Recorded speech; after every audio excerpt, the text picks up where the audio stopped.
પ્રારંભ કરીશું.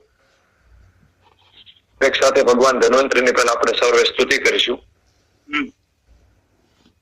નમામિ ધન્વંતરિમાદિદેવં સુરાસુરેવં દિક્પાદ પદ્મં લોકે જરારુક ભયમૃત્યુનાશમ તાતારમેશમ વિવિધૌષધીનાં સગાદિરોગાન સતતાનનુશક્તાન અશેષ કાયાન પ્રસુતાન શેષાન ઉત્સોક્ય મોહા રતિદાન જઘાનમ યો પૂર્વવેદ્યાય નમોસ્તુ તસ્મૈ. આપ સર્વે વૈદ્ય મેહુલભાઈ સાંગાણીથી અવશ્ય પરિચિત હશો, છતાં એમનો પરિચય ટૂંકમાં આપવાનો પ્રયત્ન કરીશ. એમને શાસ્ત્ર જે વર્તમાન સમયમાં આયુર્વેદ ચિકિત્સા આપણે બધા લોકો કરતા હોય, પણ જનરલી વ્યાધિ વિપરીત ચિકિત્સા કરતા હોઈએ કે આ રોગની આ દવા, આ રોગની આ દવા. એ ચિકિત્સા છે, ઘણી વાર સફળ થાય, ઘણી વાર સફળ ન પણ થાય, પરંતુ સિદ્ધાંત ઉપરની ચિકિત્સા સફળ થાય જ. અને અસાધ્ય વ્યાધિઓ પણ આયુર્વેદના સિદ્ધાંતને આધારે સરળતાથી આપણે મટાડી શકીએ. ઉદાહરણ સમજાવું કે કેન્સરમાં જુવારા, કેન્સરમાં સરગવાના બીજ, ડાયાબિટીસમાં જાંબુના બીજ. આ ચિકિત્સા છે એ વ્યાધિ વિપરીત ચિકિત્સા છે, પરંતુ વાતજ, પિત્તજ, કફજ, ગુણ દોષ આધારે જે ચિકિત્સા થાય સિદ્ધાંત બેઝ છે. તો આવનારા સમયમાં સિદ્ધાંત બેઝ ચિકિત્સાની ખૂબ આવશ્યકતા છે. જ્યારે ભારત છે આખા વિશ્વની ટ્રેડિશનલ ચિકિત્સા પદ્ધતિનું પ્રતિનિધિત્વ કરશે, ત્યારે આની આપણે ખૂબ જરૂરિયાત રહેશે. તો અહીંયા જેટલા લોકો ઉપસ્થિત છે, આપણે સર ને મળવા માટે લોકો છે ધોરાજી એમને ત્યાં જતા હોય, આજે આપણે ઘર બેઠા એમના જ્ઞાન ઉપલબ્ધ થાય છે. એનો એક ડ્રોબેક છે કે ઘર બેઠા સરળતાથી ઉપલબ્ધ થાય તો આપણે પૂરેપૂરી ક્ષમતાથી ગ્રહણ ન કરીએ, પણ એમની કાંઈક કૃપા, એમના આશીર્વાદ અને આપણા ઋષિઓની પ્રેરણા અને આપણા ભાગ્યને આધારે એમના જે આપણે સાંભળવા મળે છે, એમનો આપણે પૂરેપૂરો લાભ લઈએ. ઘણા બધા વૈદ્યોનો અનુભવ છે કે એમના જે માર્ગદર્શન આપ્યા એના આધારે ખૂબ સરળતાથી આપણે સંહિતા સમજી શકીએ અને પ્રેક્ટિસમાં અમલમાં પણ મૂકી શકીએ. તો આજે ઘણા બધા ભાવિ વૈદ્ય પણ છે, જે વિદ્યાર્થી છે, ભવિષ્યમાં આયુર્વેદ ચિકિત્સામાં આગળ વધવા માંગતા હોય, તો એ લોકો પણ અવશ્ય એમના જ્ઞાનનો લાભ લઈ અને ચિકિત્સામાં લાભ લઈ શકે. તો હું વધારે સમય ન લેતા વૈદ્ય મેહુલ સરને વિનંતી કરું કે એમનું જે કાંઈ છે આપને એમના જ્ઞાનનો અમૃત આપને પીરસે. જી સર. ધન્યવાદ મહેન્દ્રસિંહ. મત પ્રસતે ત્વત પ્રસાદ, મારી પ્રસન્નતાથી જ તારી કૃપા થાય છે. તત પ્રસાદાત ઇયમ પુનઃ, તારી કૃપાથી જ મારામાં પ્રસન્નતા જન્મે. પેલા વાક્યમાં એમ કીધું કે મારી પ્રસન્નતાથી તારી કૃપા થાય છે. બીજા વાક્યમાં એમ કીધું કે તારી કૃપાથી જ મારામાં પ્રસન્નતા જન્મે. એથી અન્યોન્ય આશ્રય ભાવ, આ એકબીજાના આશ્રય ઉપરનું ભાવ છે, એટલે એકબીજાની રાહ જોવાની વાત છે. હિન્દી પ્રસિદ્ધ ભગવાનમય, એટલે ભગવાન આ ભેદને, અન્યોન્ય આશ્રય ભાવને તોડી અને તું જ શરૂઆત કર. ભગવાન આત્રેયની આજ્ઞા લઈ એના સૂત્રોનું આપણે આગળ થોડું પઠન વધારશું. છેલ્લે આપણે વાયુના પ્રકરણની વાત કરી હતી. અવાજ સંભળાય છે ને બરોબર?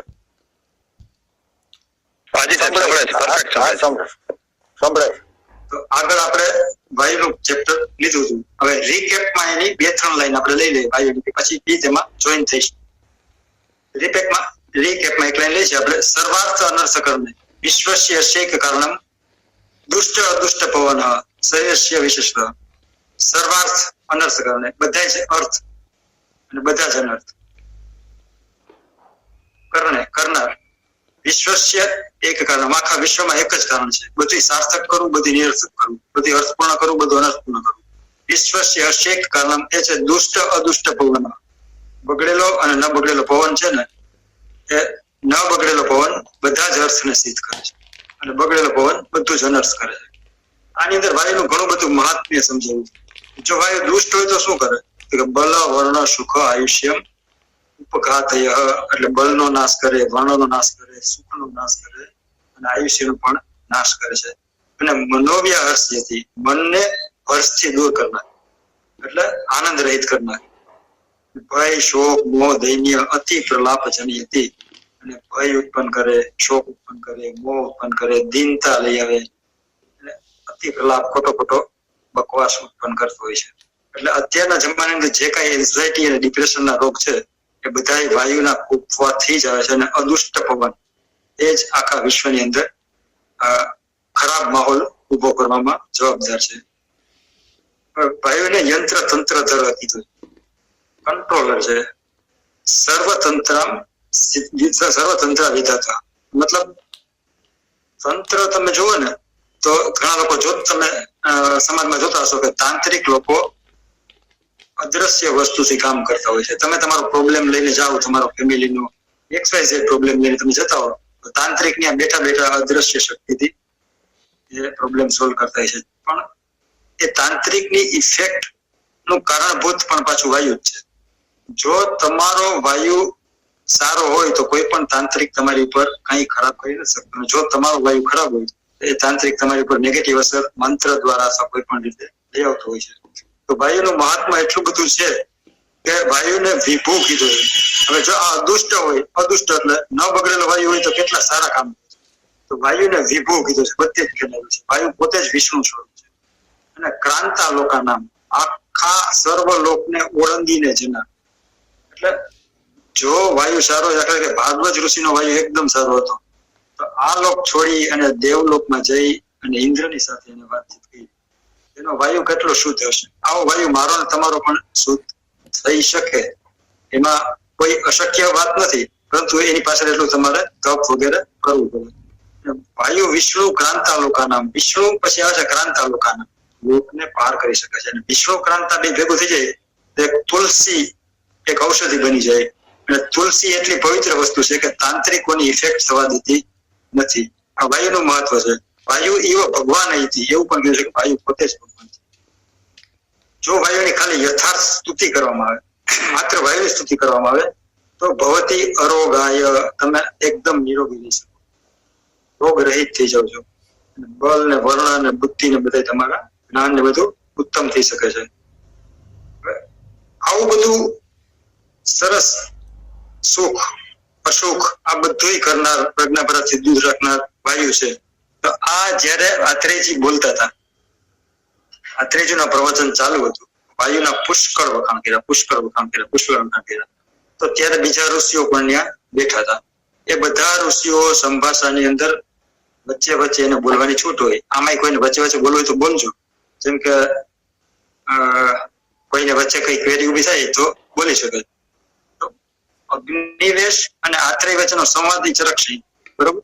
તો ઘણા બધા ચેપ્ટર એવા છે કે એમાં વચ્ચે વચ્ચે બીજા ઋષિઓનો પણ ઇન્વોલ્વમેન્ટ હતું. ન સમજાય ત્યારે હવે આગળ એમ કીધું હોય કે વાયુ પિત્ત કપસ જતી દરિયા દોષા સમાસ હતા.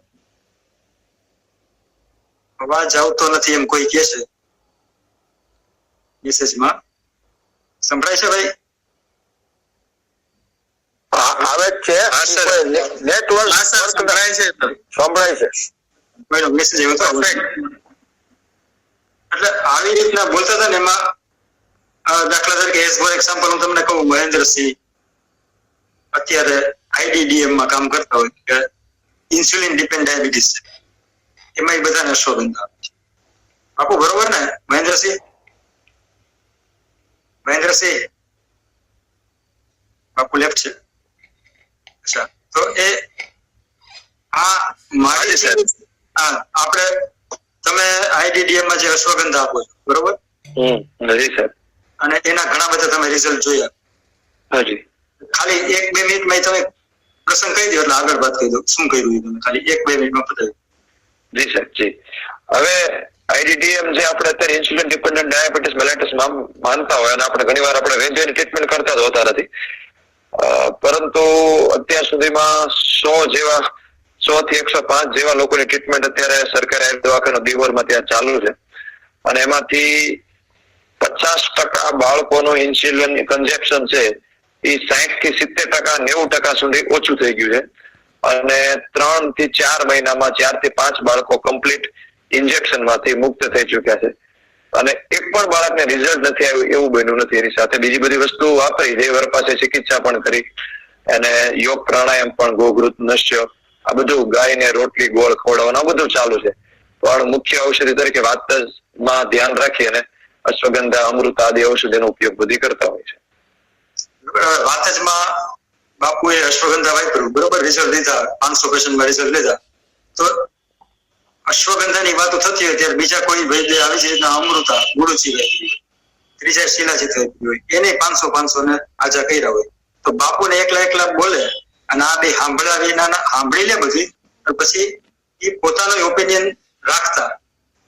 એવી જ રીતના મારીચી ઋષિ એમ કીધું હોય, તમે વાયુના આટલા બધા વખાણ કરો છો કે આ જે કરે છે એ બધું વાયુ જ કરે છે, તો હું મારી પાસે પક્ષ હું રાખવા માટે તમને વાત કરું છું. તો એને એમ કીધું, અગ્નિ ઇવ શરીરે પિત્તાંતર્ગત, શરીરમાં પિત્તની અંદર રહેલો અગ્નિ જે છે ને એ કુપિત અકુપિત શુભ અશુભમ કરોતી. કુપિત થયેલો અગ્નિ એટલે પિત્તાંતર્ગત અગ્નિ, અને અકુપિત એ શુભ ને અશુભ કરે છે. આપણે અગ્નિનું જે વર્ણન વાંચીએ કે આયુ વર્ણ બલમ સ્વાસ્થ્ય ઉત્સાહ ઉચ્ચ પ્રભા ઓજસ તેજસ અગ્નિ પ્રાણસ ચોકતા દેહાગ્નિ શાંતિ અગ્નિ મૃતે યુક્ત ચિરંજીવી રોગેશાત વિકૃતે બલમ તસ્માત અગ્નિ નિરુચતે. અગ્નિના એટલા બધા વખાણ કર્યા છે. આયુ વર્ણ બલ સ્વાસ્થ્ય એ બધી અગ્નિ એટલે પિત્તાંતર્ગત, આ તો બધા પિત્તના કામ છે. તમે એકલા ખાલી વાયુને જ આટલું બધું મહત્વ આપો છો. તો મારું એવું માનવું છે કે કુપિત અકુપિત શુભ અશુભ ભરોથી જે છે એ પિત્ત છે. આનો જવાબ તો કેમ આપવો? તદ્યથા, જે રીતના પક્તિમ અપક્તિ, પાચન કરવું ન પચાવવું એ પિત્ત કરે છે.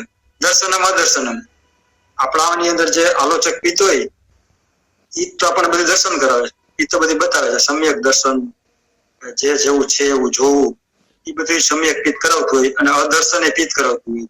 માત્ર ઉષ્ણત્વમ, તમારા શરીરનું ટેમ્પરેચરનું કંટ્રોલ, શરીર ઠંડુ પડી જવું, ગરમ જવું, એ બધું પિત્તના આધારિત છે. એટલે એવી રીતના પ્રકૃતિ વિકૃતિ વર્ણ, રાજક પિત્ત છે, તમારો પ્રાકૃત કલર છે એને કાળો થોડો કરી નાખે. પછી શૌર્ય અને ભય. હવે તમે જુઓ, સાધક પિત્ત છે ને એ એટલું બધું રોલ છે શરીરમાં એનો કે સાધક પિત્ત શરીરની આખી મનોવળ સ્રોતસનું કંટ્રોલ કરતું ને એવું તમને લાગશે. શૌર્ય જે છે ને એ પિત્તનું લક્ષણ.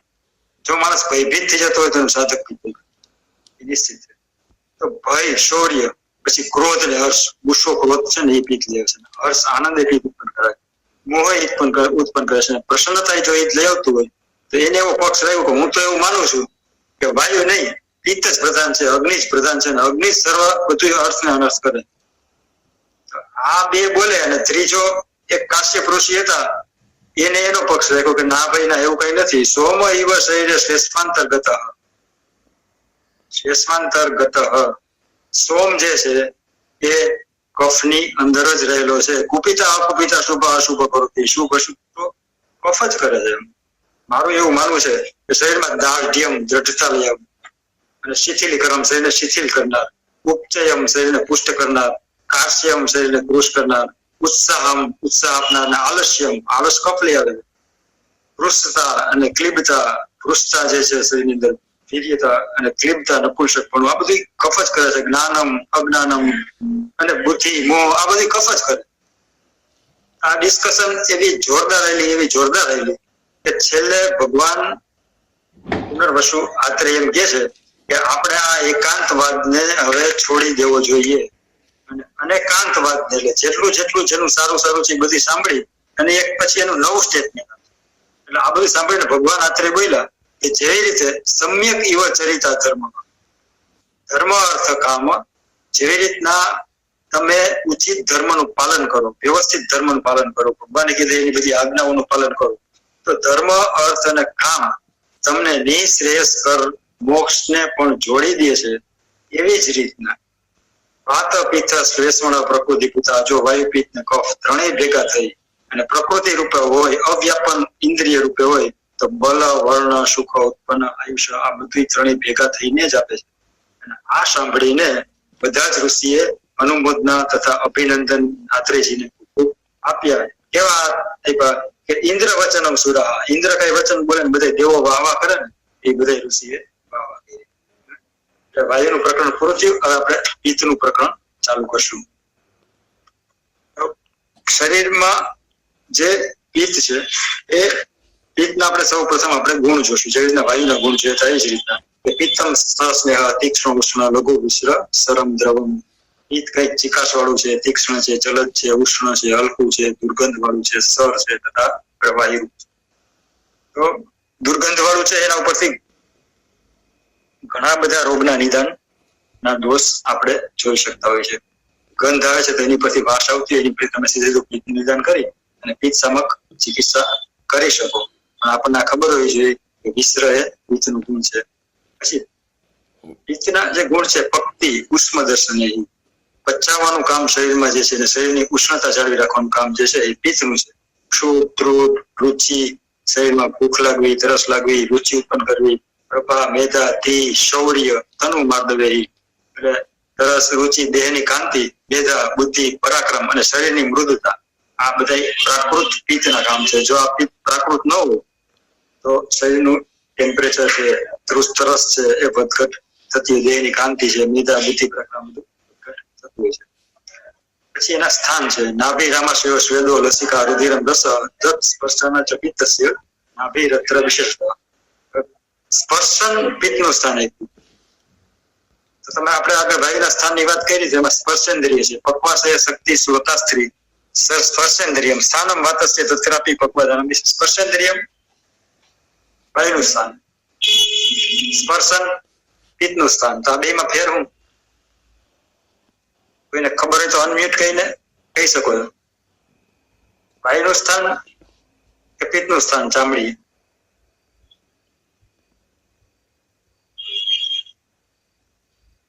વાયુનું છે. વાયુ છે.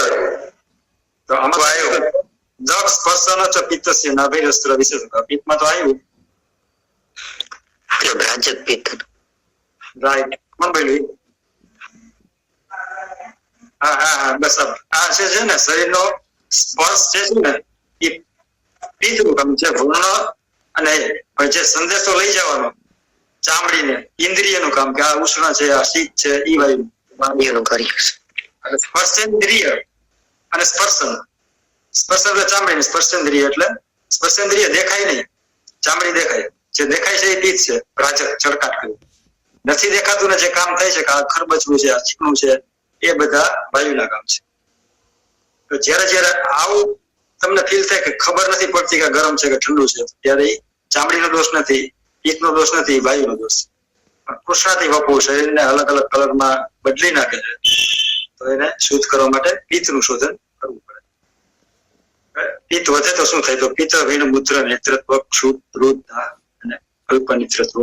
પિત્ત વધે એટલે શરીરમાં ઝાડો, પેશાબ, નેત્ર અને ચામડી પીળા કલરના થઈ જાય. ભૂખ તરસ ખૂબ લાગે, બળતરા થાય અને ઊંઘ ઓછી થઈ જાય. ઊંઘમાં 3 વસ્તુ બનતી હોય: એક અતિનિદ્રત્વ, અનિદ્રત્વ અને અલ્પનિદ્રત્વ. અલ્પનિદ્રત્વ પિત્તમાં થાય, અતિનિદ્રત્વ કફમાં થાય અને અનિદ્રત્વ વાયુમાં થાય. ઘણાને બહુ બધા સપના આવતા હોય છે. જયારે બહુ દોષ, ઝાઝા દોષ વધી જાય ને ત્યારે સપનાઓ આવતા હોય છે. તો સપનાઓમાં પ્રકાર છે દૃષ્ટમ, સુતમ, અનુભૂતમ, કલ્પિતમ, પાર્થિતમ, પ્રતિવસ્ત. એવા જોયેલા, સાંભળેલા, અનુભવેલા આ બધા સપનાના પ્રકાર જે છે ને એમાં બહુ દોષ, જયારે દોષ પુષ્કળ વધી જાય ને ત્યારે જે સપના આવતા હોય ને એ હોરર સપના હોય, ભયંકર. ઘણા તમે જો ને નાગના ને બીક લાગે ને એવા ઝાઝા બધા સપનાઓ આવતા હોય. એમાં પ્રાય કરીને પિત્ત દોષનો પ્રકોપ વધારે હોય છે અને બહુ પ્રમાણમાં હોય છે. એટલે એનું પંચકર્મ વિરેચન કરાવો તેમાં ખૂબ જ ઝડપથી સારું રિઝલ્ટ આવે. સામાન્ય વસ્તુ છે, પણ વિરેચન કરાવ્યા પછી પિત્ત સમક્ષ ચિકિત્સા કરશો તો એના ખરાબ સપનાઓ દૂર થઈ જશે. એટલે કોઈ ખોટા વેમમાં ના રહેવું ખરાબ સપના આવતા હોય તો. પછી પિત્ત ક્ષીણ થાય તો પિત્તે મંદો નલ, અગ્નિ શરીરનું બંધ થઈ જાય. શીતમ શરીર ઠંડુ પડી જાય અને પ્રભાની શરીરની જે પ્રભા હોય એ જતી રહેશે, ચળકાટ જતી રહે. પિત્તના પ્રકાર છે એમાં પેલું પાચક પિત્ત છે. તત્ર પક્વામાશય મધ્યગમ, આમાશય ને પક્વાશયની વચ્ચે રહે છે. પંચભૂતાત્મક તુ અપી તત તેજસ ગુણ વિદ્વા ત્યક્ત દ્રવત્વમ પાકાદિ કર્મણા અનલ સદ્વિતમ પચ્યતિ એનમ વિભેજયતિ સાર કીટો પૃથક તથા તત્રસ્તમેવ પિતાનામ શેષાણામ અનુભવેતિ કરોતિ બલધારીના પાચકમ નામ 10 ભૂતમ પપ્પાશય અને આમાશયની વચ્ચે પાચક પિત્ત રહેલું છે. તે પિત્ત પંચ મહાભૂતનું બનેલું હોવા છતાં અગ્નિનો ગુણ જ્યારે એમાં વધારે પડતો ઉદયમાં આવે ને ત્યારે દ્રવ પણ મૂકી અને કઠણ થઈ જતું હોય છે. પચવાના વગેરેના જે કામ જે છે એ અગ્નિ કરતા હોય છે અને અન્નને પચાવે છે. અન્નરસ તથા મળમૂત્રને છૂટા પાડે છે અને બાકીના 4 પિત્તને પોતાની શક્તિથી બાકીના 4 પિત્તની શક્તિ આપે. એનું એક સરસ મજાનું ઉદાહરણ છે કે ત્યક્ત દ્રવત્વમ, જ્યારે એનું દ્રવ પણ છોડી દે. પિત્તના આપણે ગુણ છે પિત્તમ સસ્નેહ તીક્ષ્ણ ઉષ્ણ સરમ દ્રવમ અને દ્રવ કીધું, પણ એનું દ્રવ પણ ઘણી વાર છોડી દે છે. ક્યારે છોડે છે? કે જ્યારે એનો તેજસ ગુણ ઉદય અથવા પંચમહાભૂતમાંથી અગ્નિ ગુણ વધારે પડતો ઉદયમાં આવે ને ત્યારે ત્યક્ત દ્રવ તો છોડી દે. દ્રવ તો છોડી દે એટલે શું થાય? ગોલ સ્ટેન થાય. ગોલ બ્લેડરની અંદર જે પિત્ત હોય ને એની પથરી થઈ જાય. એવી જ રીતના ઓબ્સ્ટ્રક્ટિવ જોન્ડિસ થાય. લખપતજન્ય કામલા કે જેને શાખા સહિત કામલા કહી એવો, એને એક સરસ મજાનો કિસ્સો હતો લીલાવતી હોસ્પિટલમાં મુંબઈમાં એક પેશન્ટને જોન્ડિસ થયો, ઓબ્સ્ટ્રક્ટિવ જોન્ડિસ. ગાંઠ હતી, એ ગાંઠનું ઓપરેશન કરવું પડે. એ પિત્તની ગાંઠ હોય. ત્યક્ત દ્રવત્વમ, પિત્ત એનું દ્રવ પણ છોડીને કઠિન થઈ ગયું અને બાઇલ ડક્ટની અંદર ઓબ્સ્ટ્રક્શન થઈ ગયું. તો એ પિત્ત છે હોજરીમાં ન આવે અને શાખામાં જતું રહે. તો એ ગાંઠને તોડવા માટે ઓપરેશન કરવું પડે. પણ એ ઓપરેશન ત્યારે થાય કે જ્યારે એ ભાઈનું શુગર કંટ્રોલ થાય, એને ડાયાબિટીસ છે અને તાવ આવતો હતો. પિત્તનું લક્ષણ છે જ્વર. પિત્ત વધે એટલે સંતાપ, ઉષ્ણતા વધે. એને તાવ ઉતરે નહીં 10-15 દિવસ થયા અને ડાયાબિટીસ ઓછું થાય નહીં. ડોક્ટર કે જ્યાં સુધી ઓછું ન થાય ત્યાં સુધી ઓપરેશન થાય. તો એ પીપીડીએલ એક એવી દવાની કંપની છે પીપીડીએલ, એ લોકો એના રિલેટિવ્સ હતા ને જોરાજીના સગા હતા. એટલે એને મને વાત કરી કે મેહુલભાઈ આવી રીતના તમે ડાયાબિટીસ કંટ્રોલ થાય એવી અમને દવા આપો તો અમારે જલ્દી ઓપરેશન થઈ જાય અને આ પેશન્ટ ને સારું થાય. એટલે અમારે તાવ નથી ઉતરતો અને ડાયાબિટીસ નથી મળતો, આ એક પ્રોબ્લેમ છે. મેં કીધું પેલા તમે પૂછી જુઓ, આ હોસ્પિટલ મોટી છે કે તમને આયુર્વેદિક દવા દેશી દવા ખાવા દે કે નહીં ખાવા દે અંદર દાખલ થયા છે? સાહેબ બધા મારા જાણીતા છે અને બધાને વાત કરીને પછી તમારે કરું છું કે દેશી દવા ખાવા વાંધો નહીં. તો એને એમ કીધું હા વાંધો નહીં, કાસ્ટ ઔષધિ બધી હર્બલ આપજો એમ. એટલે હર્બલ કઈ પણ તમે હોય તો મને સજેસ્ટ કરો. વાંધો નહીં, ગમે એને કોઈને અહીંયા મૂકવો. અહીંયા એને મોકલા. મેં એને ખાલી પથ્યાદિક વાત આપ્યું.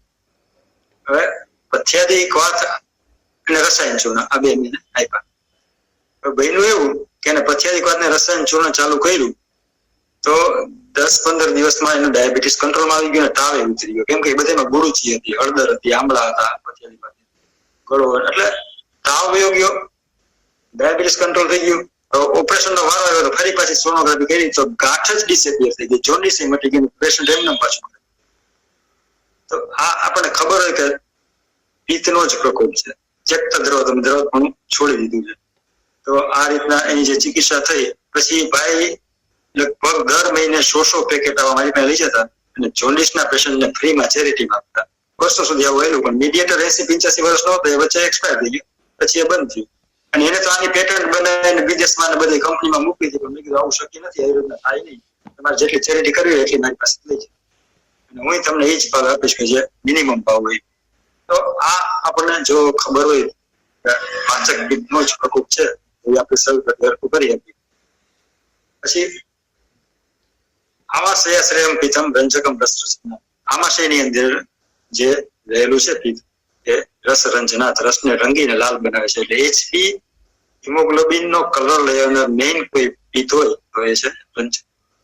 પછી બુદ્ધિ, મેધા, અભિમાન આ ધ્યેય અભિપ્રેતા સાધના સાધકમ રદ્ગતમ પિત્તમ, હૃદયમાં રહેલું પિત્ત સાધક પિત્ત છે ને હૃદયમાં, અને બુદ્ધિ, મેધા, અહંકાર વગેરે દ્વારા આપણી બુદ્ધિથી, આપણી મિકાથી અને અહંકારથી, વટથી આપણે કહીને ધારેલું કામ પાર પાડવું હોય ને તો એ છે સાધક પિત્ત. જેનું સાધક પિત્ત પ્રબળ હોય ને એ ધારેલું કામ કરી શકે. જેનું સાધક પિત્ત નબળું હોય એને ભયના દર્શનથી આવીને ન રહે, ભય પિત્ત થઈ જાય, વિષાદનો જ પેશન્ટ થઈ જાય. હવે સરસ મજાનો કેસ, એક બીજી ફાર્મસી વાળો તો મેટ્રોગોલ્ડન ફાર્મસી છે છોરાવનગરમાં, એના ઘણા બધા કફ સિરપ લગભગ જનરલ પ્રેક્ટિશનરો વાપરતા હોય છે.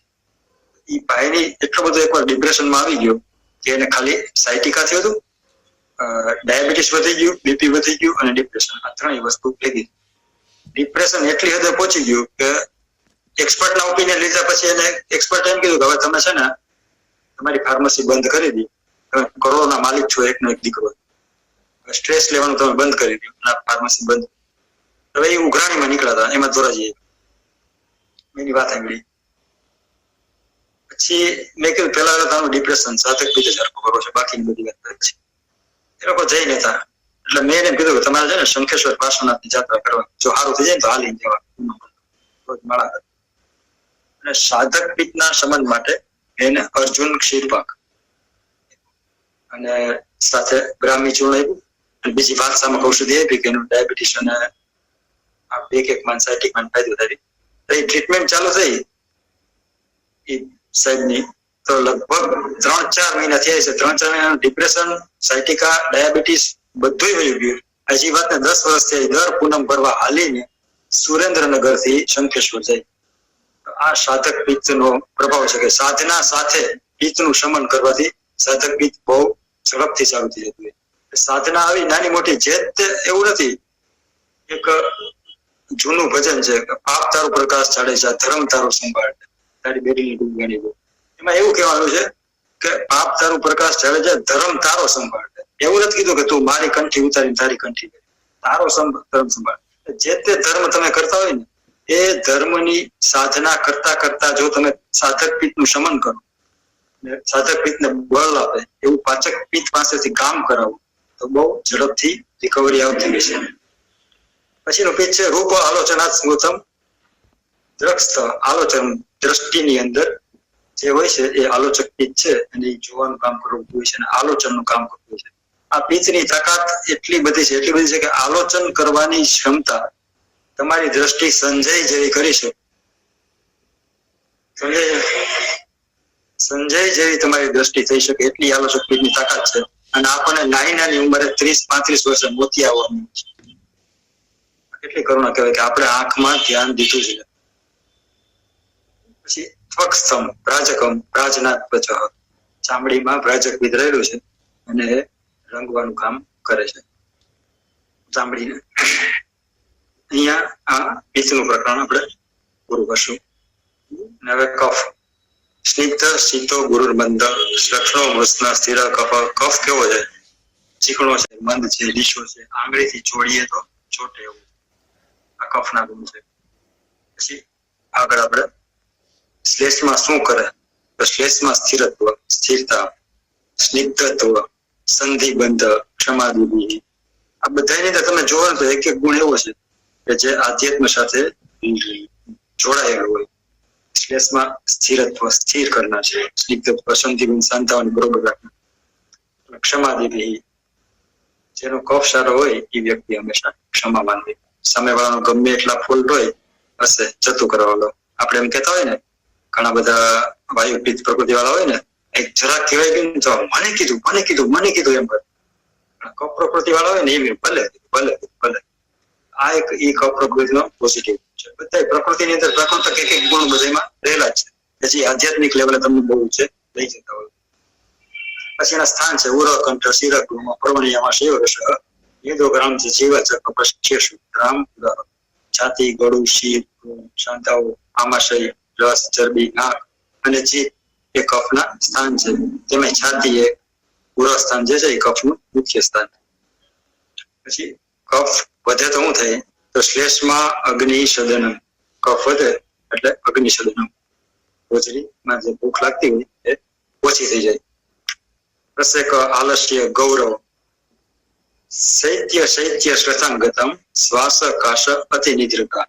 કફ વધે ત્યારે જઠરાગ્નિ બંધ પડે, પ્રસેક થાય, આળસ આવે, શરીર ભારે થઈ જાય, ચામડી સફેદ થઈ જાય પાંડુ જેવી, અંગ ઠંડા થઈ જાય, શરીર ઢીલું થઈ જાય, શ્વાસ ઉધરસ થાય અને બહુ વધારે પડતી ઊંઘ આવે. ધોરાજીમાં અમારે એક અંશાબેન ગજ્જર વોઇસ ઓફ લતા મંગેશકરમાં ખૂબ સારા ગીત ગાતા. અમદાવાદ ગયા અને ઘણી બધી સીડીઓ પણ બજારમાં મળે છે. એનો દીકરો, એના છોકરાના હાથ છે ને, તમે વડો ને તો બરફ ને ઈડાવે ને, ફ્રીજ ને ઈડાવે એવું ઉનાળામાં એવું કીધું. ફ્રીજમાં બરફ ને ઈડાવે એટલા ઠંડા હતા. અને એને એસ્પિરિન 300 મિલીગ્રામ સવારે 300 મિલીગ્રામ સાંજે ફરજિયાત લાઈફ ટાઈમ ખાવાની ડોક્ટરે કીધી. આ બંધ ન કરતા ને છોકરાનું હૃદય ઠંડુ પડી જાય મરી જાય. તો એ છોકરાએ લગભગ 2 વર્ષ સુધી ખાધી. પછી બીકમાં અહીંયા આવ્યા હતા પ્રોગ્રામ, છોકરાને મને બતાવ્યો અને મેં સ્પર્શ કર્યો, લિટરલી તમે એમ છે કે શૈત્ય શશાંગતમ આ બધા આની અંદર પુષ્કળ કફનો પ્રકોપ છે. અને નિદાન પણ એના કફના મળતા હતા. ફ્રીજમાંથી દહીં છાશ બધી ખાતો, ડોક્ટરે કઈ ફરજમાં માને નહીં. એ છોકરાની એસ્પિરિન બંધ કરાવી દીધી અને મેં એને લીંડી પીપરનું ચૂર્ણ મધમાં ચાટવાનું કીધું હતું. તો આ કફનો પ્રકોપ હતો એ મને ખબર હતી, કફની વૃત્તિ હતી મને ખબર હતી. આ પીપલી કામ સરસ મજાનું કરી ગઈ અને અત્યારે એ એસ્પિરિન ફ્રી છે. પછી કફે ભ્રમ, કફનો ક્ષય થયો ને ચક્કર આવે. શ્લેષમાં શયનમ શૂન્યતમ રદ્રવ સ્વથ સંધિતા. કફે ભ્રમ, શરીરમાં કફ ક્ષીણ થાય ને એટલે ચક્કર આવે. એનું એક સરસ મજાનું ઉદાહરણ છે. બાલાસડા એક ગામ છે આ જેતપુરની બાજુમાં. ત્યાં એક ડોક્ટર છે હરિભાઈ પાલધા, એલોપેથીની પ્રેક્ટિસ કરે છે. ખૂબ સારી, લગભગ 100-200 ની ઓપીડી છે અને એટલા સિનિયર છે. એક જમાનામાં એ નદી ઓળંગીને 10 રૂપિયામાં ઓક્સિટોસિનના ઇન્જેક્શન મારીને ડિલિવરી કરાવી આપતા, એટલા સિનિયર. એનું એવું કે એકવાર એના મધરને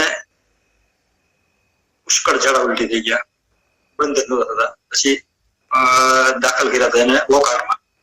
21 દિવસ રહ્યા, પાઇન્ટ ઉપર જ 21 દિવસ. અને પછી કીધું કે ભાઈ આ માજીની હવે ઉંમર થઈ ગઈ છે, મરણના ઝાડા છે, હવે ઘરે લઈ જવા બચશે નહીં.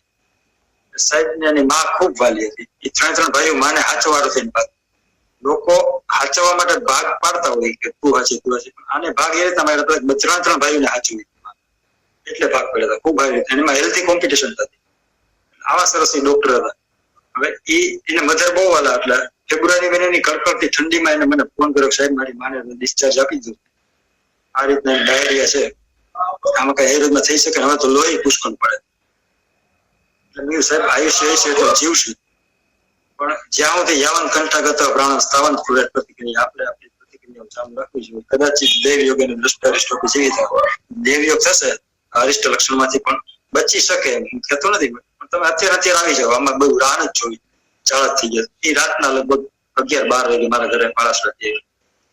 પછી જે કઈ ઔષધિ એને મુસ્તા ને કુટત ને બધું આપ્યું હતું. પણ બહેનું એવું કે 4 એ ઘરે લઈને ગયા ને એટલે એના વાઈફ ને બધા ભેગા થઈ ગયા હતા. સમજાવવા માંડ્યા કે સાહેબ હવે આ મરણના ઝાડા કહેવાય, આમાં તુલસી પત્ર હોય, ગંગાજળ હોય, આવું કઈ ન કરાય. સાહેબ ને એની માં અને આ લોકો આવું બોલે, સાંભળી લે ઘરવાળા હોય એટલે. પણ પછી સાહેબે આ દવાઓ આપી, 3 કે 4 દિવસ થઈ ગયા છે. એ માજીના ઝાડા હાવ મટી ગયા, માજી બેઠા થઈ ગયા. એ મોટી ઉંમરના માજી એક મારો બટવો લે એમાંથી 500 નોટ કરીને કે અત્યારે ડોક્ટર આપણે ડોક્ટરના પૈસા ન લેતા હોય એટલે નતા લીધા. એ સાહેબ સ્પેશિયલ માની આજ્ઞા પાડવા માટે થઈને મને 500 નોટ દેવાય, આ તો લેવી પડશે. પણ એ એલોપેથી એને ખબર પડી પહેલી વાર કે આયુર્વેદમાં આટલા ઝડપી ને સારા રિઝલ્ટ હોય. એટલા બધા ઇમ્પ્રેસ થઈ ગયા કે છેલ્લા 8-10 વર્ષથી એના દવાખાનામાં 50% આયુર્વેદિક દવા રાખતા થઈ ગયા. આપણી સુશ્રુત સંહિતા, ચરક સંહિતા બધી વસાવી લીધી, રોજ વાંચે છે અને શ્લોકો પણ પાકા કરે છે. 65-70 વર્ષની ઉંમર. એ સાહેબ મેં દવાખાનામાં પેલા પોસ્ટર મારેલા હતા વાયુપિત્ત કફના, એમાં લખ્યું હતું કફે બ્રહ્મ. એ વાંચી ગયા, નીચે ટ્રાન્સલેશન મને કે સાહેબ આવું બનાવી કે કફનો ક્ષય થાય તો ચક્કર આવે. મેં કીધું હા કઈ ખોટું થોડું લખ્યું. હવે તો ઋષિ મુનિ હતા. અને તેસામ વાક્ય અસંશય, એના વાક્યમાં શંકા ન કરાય. મંત્ર વત્સ પ્રયોક્તવ્ય ન વિમંશે. સાચું ખોટું જરાય શંકા ન કરે, સાચું જોઈએ. તો કે એમ નહીં સાહેબ કે અમારા ગામમાં એક ભાઈ 2-3 લાખ રૂપિયા વાપરી નાખ્યા, એ મારા સિટી સ્કેનના થપ્પા પડ્યા છે, એના ચક્કર મટતા જ નથી. મેં કીધું એક કામ કર સાહેબ, મેં કીધું તમે અહીંથી દવા લઈ જાઓ. એટલે મેં આખો મધુર સ્કંદ આપી દીધો. મધુર સ્કંદ શું કરે, ગળ્યો રસ, કફ વધારે શરીર તમારે. મેં કીધું બાપાને ખીર જ પીવડાવે, બીજું કઈ નહીં. 10 દિવસ ગળી ઔષધિ લઈ મધુર સ્કંદ રાખ્યા. તો એવો ચમત્કાર થયો કે 10 જ દિવસની અંદર બાપાના ચક્કર વયા ગયા અને બાપા ખેડૂત. તો કફે બ્રહ્મ આપણને આવી ખબર હોય કે કફનું ક્ષય થાય તો ચક્કર આવે. તો આ સરસ આટલા બધા સૂત્રો છે. આટલી હદે આમ તમે આત્મસાત કરીને આમ નાચી ઉઠો ને, પૈસા તો મળવાના છે જિંદગી.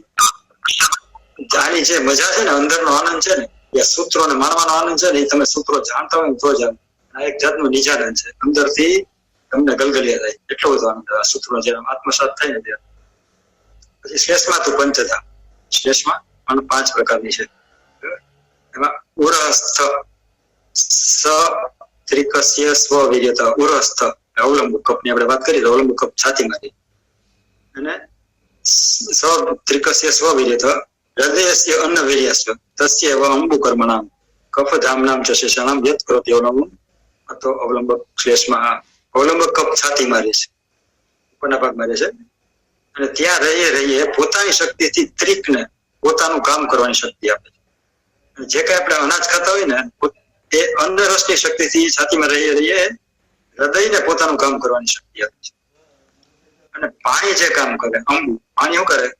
ક્લેદન કરે, તર્પણ કરે, પૂરણ કરે, સંશ્લેષ કરે. આ બધા કામ અવલંબક કફ કરે છે. કફના બાકીના જેટલા સ્થાન છે ને એ બધાને કામ કરવાની શક્તિ જે છે ને આ અવલંબક કફ આવે છે. હવે આ અવલંબક કફ છે ને આપણા જે ટેકીકાર્ડિયા વેડિકાર્ડિયા થતું હોય ને, હૃદદ્રવ ધબકારા વધી જવા ઘટી જવા, આ બધું ડ્યુ ટુ અવલંબક કફ છે. અને જો અવલંબક કફ વધી જાય તો આપણે કહેતા હોય ને વ્યવહારિક ભાષામાં હૃદય પોળું થાય, કાર્ડિયોમેગલી. આ અવલંબક કફ વધવાથી થતું હોય.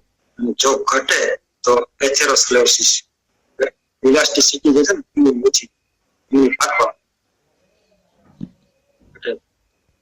બધે તો બેડિકાર્ડિયા કરે, બધે તો ટેકીકાર્ડિયા કરે, સોરી બધે તો બેડિકાર્ડિયા ઘટે તો ટેકીકાર્ડિયા. આ બધી અવલંબક કફને આધારિત છે. અવલંબક કફને સમજાવ કહી લે તો આ બધા જે પ્રોબ્લેમ છે ટેકીકાર્ડિયા, બેડિકાર્ડિયા, કાર્ડિયોમેગલી અને આ એથેરોસ્ક્લેરોસિસ, આ બધાની અંદર સારા પરિણામ મળે. પછી આમાશયમાં યત્તુ આમાશય સંસ્થિતઃ ક્લેદકવ સો અન્ન સંઘાત ક્લેદના. તો આપણે જે કઈ ખોરાક ખાઈએ છીએ એ ભગવાને એવી સરસ રચના કરી છે કે કઠોળ ખાય કે દાળિયા ખાય તો કઈ પણ ખાય તો શરીરમાં કઈ ચાંદુ ન પડે તો લોટના પિંડાની જેમ ગળી પાડી દે આમાશયની અંદર આવડા કફ ક્લેદક કફ. સળેરાટ એ આંતરડામાંથી વ્યવસ્થિત રીતે ચાંદુ પાડ્યા વિનાનો પાસ થઈ શકે.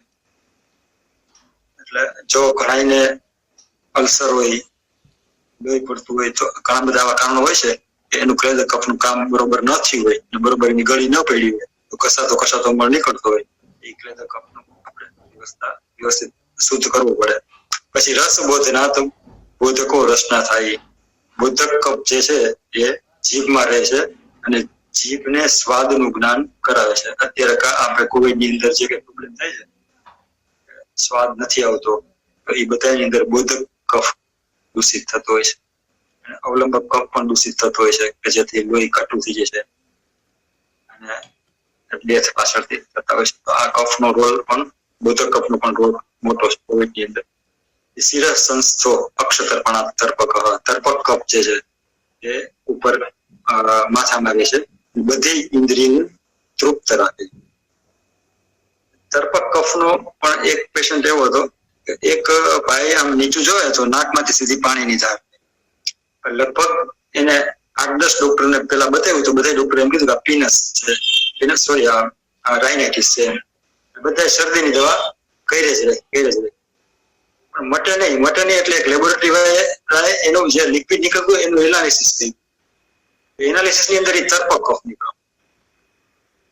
હવે એ તર્પક કફને હરખો કરવા માટે એના ઓપરેશન ની વાતો થઈ કે આ તો સેરિબ્રોસ્પાઇનલ ફ્લુઇડ હોય ને, એ સેરિબ્રોસ્પાઇનલ ફ્લુઇડ જે નીકળે છે સેરિબ્રોસ્પાઇનલ ફ્લુઇડ છે એવું નિદાન થયું.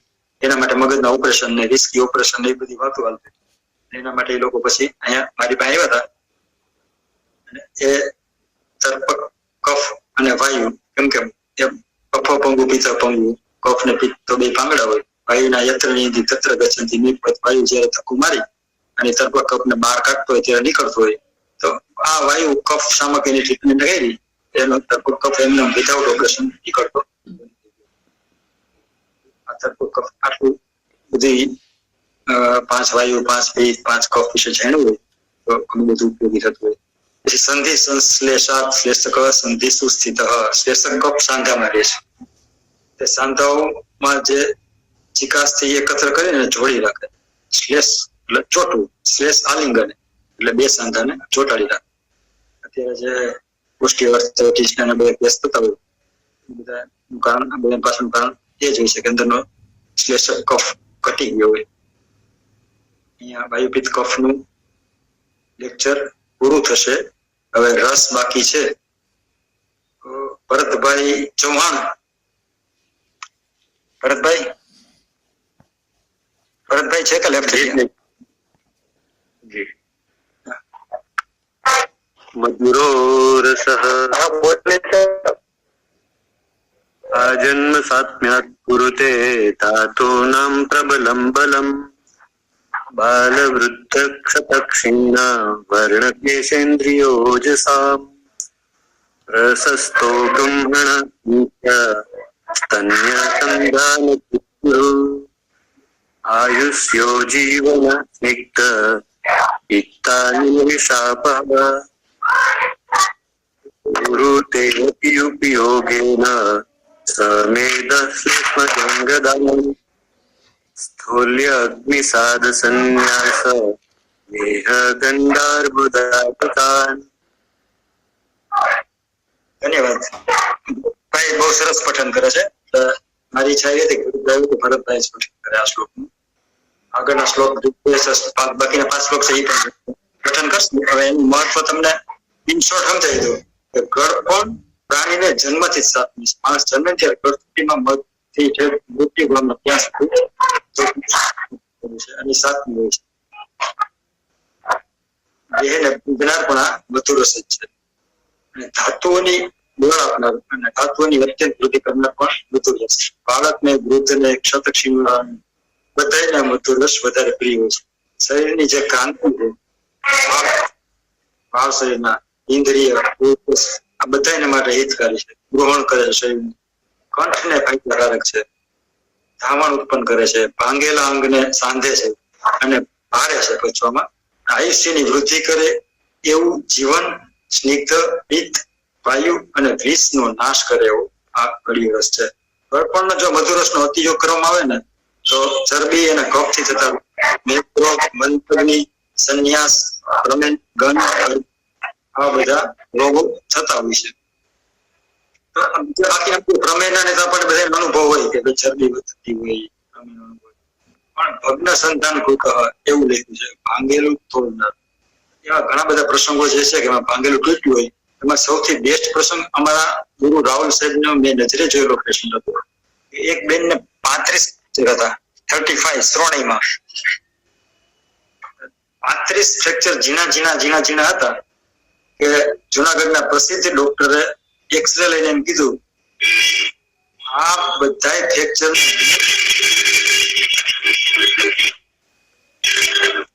અને એબાઉટ 1.5-2 લાખ રૂપિયા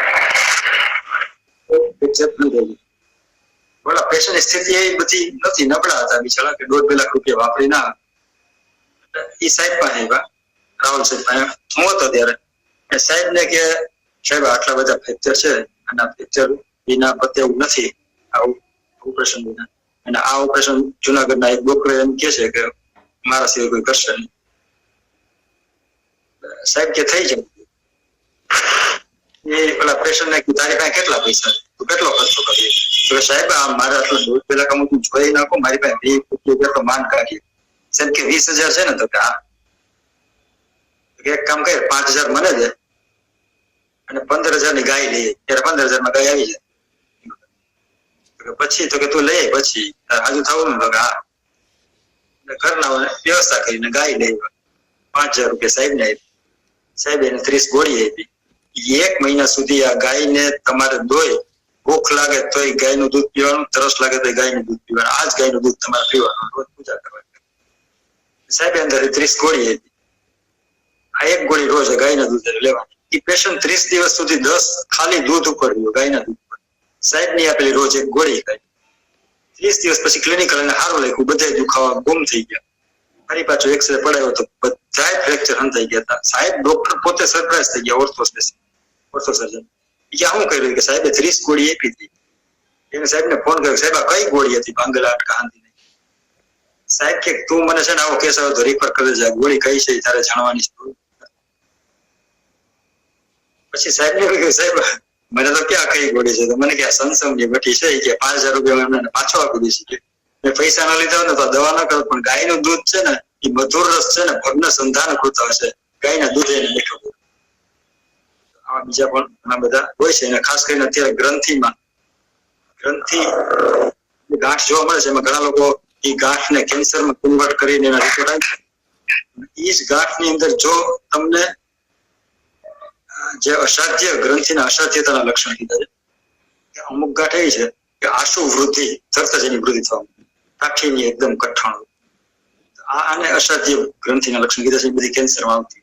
પણ જો સોફ્ટ હોય, મૃદુ હોય, મૂવેબલ હોય તો એ બધી કફ જ ગ્રંથિ હોય. આવા ઘણા બધા એક્ઝામ્પલ છે કે ડોક્ટર એને કેન્સરની ગાંઠ લીધી હોય, આપણે એને કફ જ ગ્રંથિ એમ જેને ટ્રીટમેન્ટ કરીએ અને હાજો થઈ ગયો અને પેશન્ટ અત્યારે આરામથી 10-15 વર્ષથી જીવે, ગાંઠ પણ ઓગળી ગઈ. અને આ બધું રસ વિશે આપણે જાણતા હોય આ કરીએ. હવે બીજો અમ્લરસ, ભરતભાઈ. દીપ્તિકૃત સ્નિગ્ધોરદ્ય પાચન રોચન ઉષ્ણ વીર્યો હિમસ્પર્શ પ્રીણન ક્લેદનો લઘુ કરોતિ કફપિત્તાશ્રમ મૂઢવાતાનુલોમન સુવત્ય અભ્યસ્તનોઃ કુર્યાત શૈથિલ્યમ તિમિરમ ભ્રમમ કંડુ પાંડુત્વ વિસર્પ સોફ વિસ્ફોટ ઉજ્જવલાન.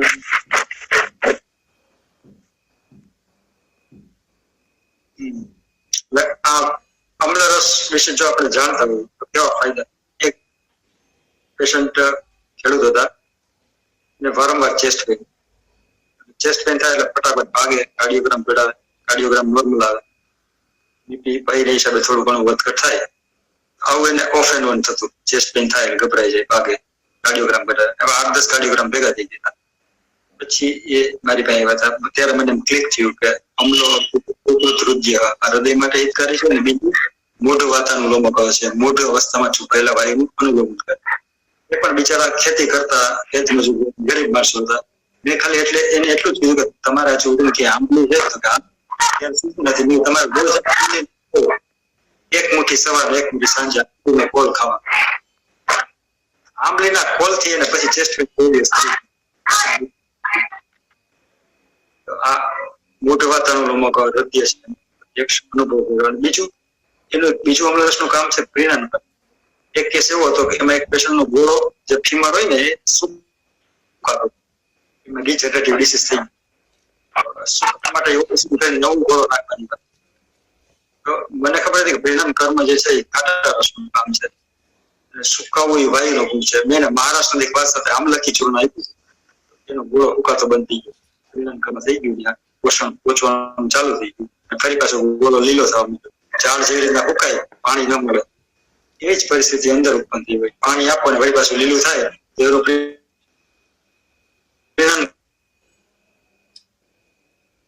તો થઈ ગયું અમ્લરસથી, અને ફરી પાછો એનો ગોળો રસ લવણ સ્તંભ સંઘાત બંધ વિદ્માપનો અગ્નિકૃત સ્નેહન સ્વેદન તીક્ષ્ણો રોચન છેદ ભેદકૃત સોઅતિ યુક્તો અસ્ર પવનમ ખલતિમ પલિતમ વલિમ ત્રુટક કુષ્ઠ વિષ વિસર્પાન જનયેત ક્ષપયેત બલમ. લવણ રસમાં સ્તંભ સંઘાત બંધ વિદ્માપનો અગ્નિકૃત સ્નેહ સ્વેદન તીક્ષ્ણો રોચન છેદ ભેદકૃત. હવે આમાં ખલતિમ પલિતમ વલિમ શબ્દ છે. તો ખલતિ પલિતમ વલિમ, વાળ જે છે ને વાળ ઈ ખરી જવા. એટલે અત્યારે જે વાળ ખરવાના ઘણા બધા કેસ આવતા ને ઉપરથી મીઠું નાખવાના ઘણા બધા ખારું ઘણા બધા ખાતા હોય છે. તો આ જેનો અવગુણ છે એને ગુણમાં પરિવર્તિત કર્યો મેં એકવાર. અમારે એક જૈન સાધુ હોય આમ લોન્ચ કરે, વાળ આમ ખેંચીને કાઢવાના હોય, અસ્ત્રો ના વાપરે, કાતર ના વાપરે. આ બધા વાળ વર્ષમાં ઓછામાં ઓછા 2 વખત આમ ખેંચવાના હોય. એમાં એક મહાત્માના વાળ એટલા બધા મજબૂત હતા, યંગ હતા કે વાળથી પછી લોહી લોહાણ થઈ જાય, પછી રોજ ડ્રેસિંગ કરવું પડે, એવું એને વારંવાર. બીજા દેહ દુઃખમ મહાફુલમ મહાવીરનું જે સૂત્ર હતું, પીડા સહન કરવા, આર્ટ ઓફ ડાઈંગ, મરતી વખતની પીડા ત્યારે તમને પીડા ન લાગે ત્યારે તમે ભૂખશે જાઓ, એ હેતુથી ભગવાનની વાણીને પૂરેપૂરા આચરણમાં મૂકનારા એટલી પીડા થાય છતાંય વાળ ખેંચે. હવે મને કીધું કે મેહુલભાઈ આનો કોઈ ઉપાય કરો છે? એટલે મને યાદ આવ્યું કે લવણ રસ છે ખલતી પલિતમ, વાળ ખેરવી નાખે. એટલે મેં કીધું તમારે વોચ કરવાનો હોય ને ત્યારે 10 થી અગાઉ માથામાં મીઠાનું પાણી નાખવું અને મીઠું ખાવાનું વધારે. એનું અદભુત પરિણામ આવ્યું. 10 દિવસ લોન્ચ કરવાનું હોય ને 10 દિવસ માથામાં મીઠાનું પાણી નાખે એ વાળ આરામથી ખરી જતા. દુર્ગુણનો ગુણ રૂપે ઉપયોગ સરસ મજાનો કર્યો હતો. આ લવણ રસ વિશે આપણે જાણતા હોય આ બધી સરસ જાણવા મળે. આમાં એક બીજો પણ શબ્દ છે કે તો અસ્ત્ર પવનમ. અસ્ત્ર એટલે લોહી, પવનમ એટલે વાયુ. લોહીની અંદર વાયુ પડે ને ત્યારે શું થાય કે લોહીની સ્પીડની ગતિ વધી જાય, વાયુ ગતિ આપે લોહીની અંદર.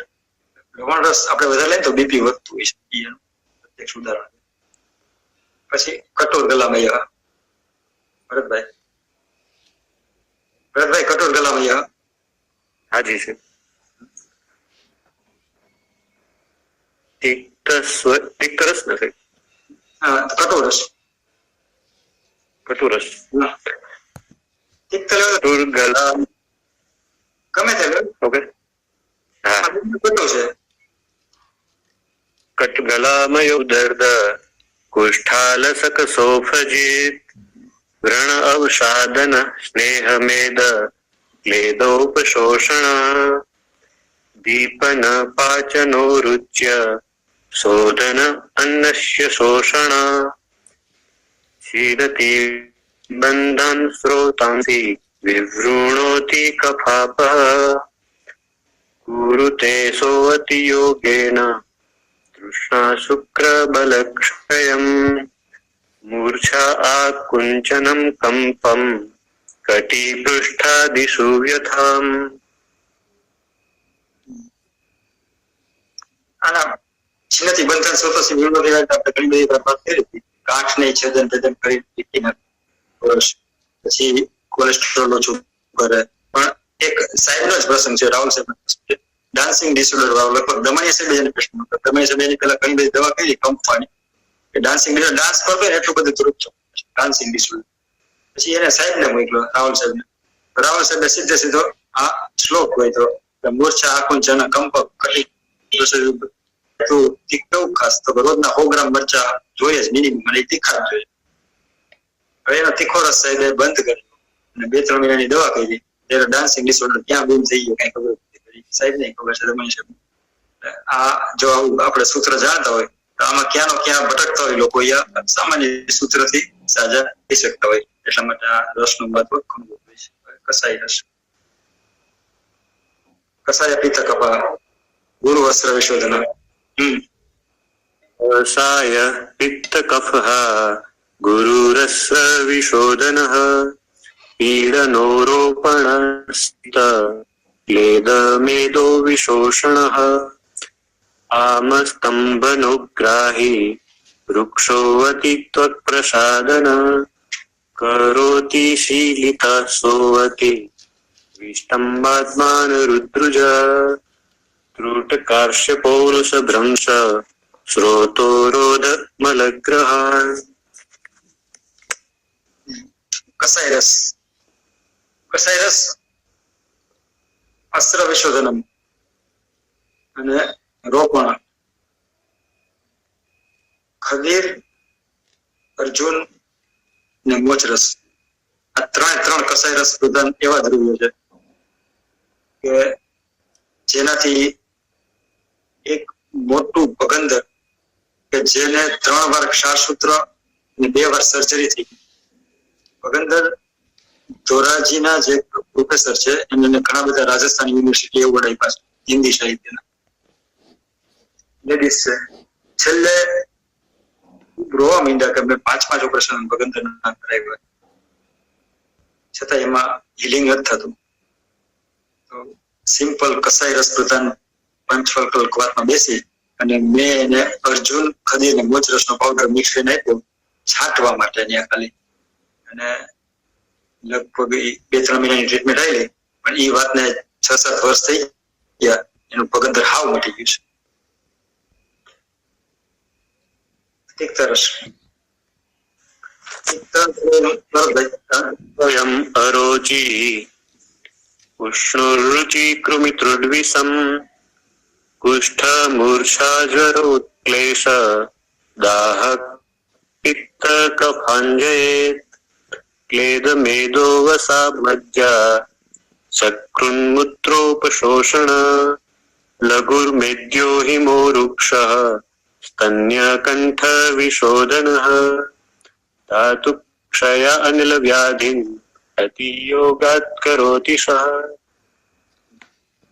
હવે આ જો આપણે સૂત્ર આવડતું ને એટલી ખબર પડે કે આજકાલમાં જેટલા અમલેના પેશન્ટ આવે છે, ડાયાબિટીસ પેશન્ટ છે, એ ઘર મેળે કડવાણી લેવાની ચાલુ કરી દે. કોઈ કારેલાનો રસ લેતા હોય, કોઈ સુદર્શન ખાતા હોય, કોઈ મામેચો ખાતા હોય અને ગળો ખાતા હોય, પણ એ બંધ જ નથી કરતા, ખાધે જ રાખે. એનાથી એવું થાય છે કે કડવા રસથી વાયુનો પ્રકોપ થાય છે અને એ વાયુ એ જ ડાયાબિટીસ વાળા આટલી કડવાની ખાઈને 2-5 વર્ષ પછી સંધિવાતના પેશન્ટ થઈ જતો અથવા ઓસ્ટિયોઆર્થ્રાઇટિસના પેશન્ટ થઈ જતો. તો આ કડવા રસ વિશે આપણે જાણતા હોય તો સમજણ વિનાનો એમને કડવો રસ આપીએ નહીં. આપીએ તો માત્રામાં આપીએ અથવા ક્યારે આપો ક્યારે ના આપો એ વિચારીને આપીએ. તપેલી ત્યારે જ બળે કે જ્યારે એમાં પાણી ખાલી થાય. તો ધાતુ ક્ષય ત્યારે જ થાય કે જ્યારે અંદરના દોષો કડવા રસની જરૂર ન હોય. જનરલ પબ્લિકને ખબર હોતી નથી કે ક્યારે મામેચું બંધ કરવું, ક્યારે કારેલું બંધ કરવું, એ ખાતે જ રાખતા હોય. એ મૈટા પછી એને આડઅસરો ચાલુ થતી હોય છે. બીજું કડવા રસમાં એક લખ્યું છે કે પિત્ત કફાન જઈએ, પિત્ત અને કફને જીતનાર છે. એક વરિયા સાહેબ છે, જુનાગઢમાં છે, પ્રોફેસર હતા, રિટાયર્ડ. એની ડોક્ટરને એક દવા લેવા હતા. પછી એને મને વાત કરી કે મેહુલભાઈ, મને 25-30 વર્ષથી સિરસ નીકળે છે, મારે દવા નથી લઈ, કેમ કે દવા લઈ લઈને હું થાક્યો, એટલો બધો કંટાળો કે હવે દવા પ્રત્યે નફરત થઈ ગઈ છે. મોટો ડોક્ટરોને કહી દઉં મારું આ સિરસ બટકું નથી, એવું લાગે છે કે અમારી કરમ છે. એ બધી વાતો કરતા હતા, સાંભળી મેં. એટલે બેનની દવા આપી અને પછી મેં એને કાલિંગ ચૂર્ણ, ખાલી કળાચાલ ચૂર્ણ એમને આપ્યું. મીરા લઈ જાવ, અડધી ચમચી ખાજો, ખાવું હોય તો ખાજો, ન ખાવું હોય કઈ ખાલી લઈ જાવ. તમે બોલ્યા એટલે મને એમ થાય છે કે મારે કઈક તમને લેવું છે, નાના મારે કઈ પૈસા જોતા નથી. મન થાય તો ખાજો, મન ન થાય ના. એ કાલિંગ ચૂર્ણ લઈ ગયા, એ કંડુક નહીં છે.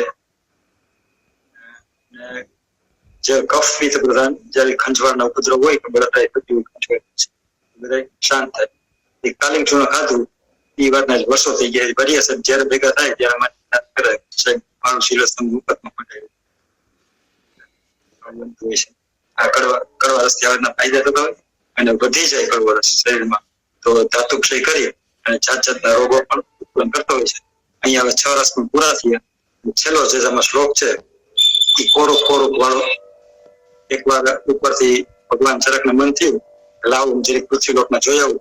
હું આયુર્વેદ જેવો છોડીને ગયો હતો એવું આયુર્વેદ અત્યારે જગતમાં છે કે નહીં, તો જોવા માટે નીચે આવ્યા. નીચે આવીને એક જણાને પૂછ્યું કોરું કોણ નિરોગી રહી શકે, રોગ વિનાનો કોણ રહી શકે? તો ઓલો મારા જેવો હોય છે કે ભાઈ જેમ તમારે નિરોગી રહેવું હોય ને તો ઇમ્યુનિટી વધારવી પડે, રોજ અશ્વગંધા ખાવી પડે. રોજ અશ્વગંધા લ્યો ને તો કાંઈ ના થાય. ભગવાન તો નિરાશ થઈને પાછા ગયા ભારદ્વાજ ઋષિ એના ગુરુભાઈ કે લોકો તો એમ કે છે કે અશ્વગંધા ખાવી જોઈએ, આવું તો આયુર્વેદ છોડીને નતો ગયો. તો કે પાછો જાય કે આમ નિરાશ ના થવાય. બીજા દિવસે પાછા ગયા, બીજાને પૂછ્યું કોરું તો ઓલો કે સુવર્ણ વસંત માલ થી રોજ ખવાય. ત્રીજો કે રસાયણ ચૂર્ણ ખવાય. ચોથો કે આંબળા ખવાય. આવી રીતના જાતના જીવન રસ ખવાય. એવી રીતના ઇમ્યુનિટી બુસ્ટરો ચીંધવા માંડ્યા. છેલ્લે નિરાશ થઈ અને ભગવાન પાછા ગુરુ પાસે ગયા. ગુરુએ કીધું કે વિષાદો રોગ વધે નામમાં, વિષાદ કરીશ તો તારાય રોગ વધશે, પાછો જા પૃથ્વી ઉપર ભોગ તો સારું હોય છે ને.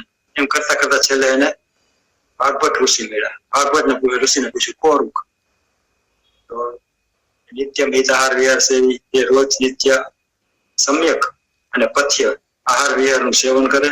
સમીક્ષા કરે, રોજ સમીક્ષા કરે હું કરવાથી મને શું થયું હતું.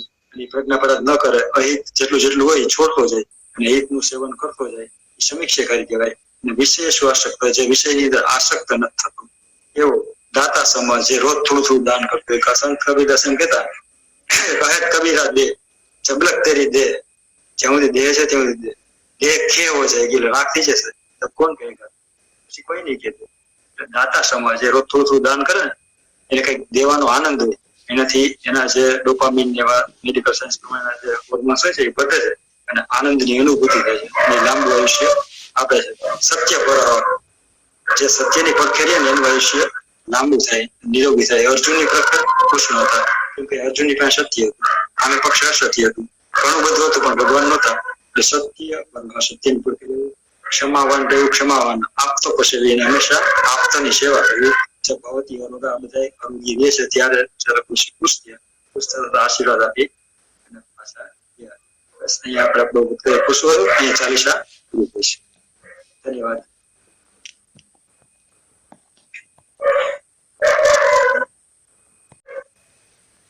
છે કોઈ પ્રશ્ન?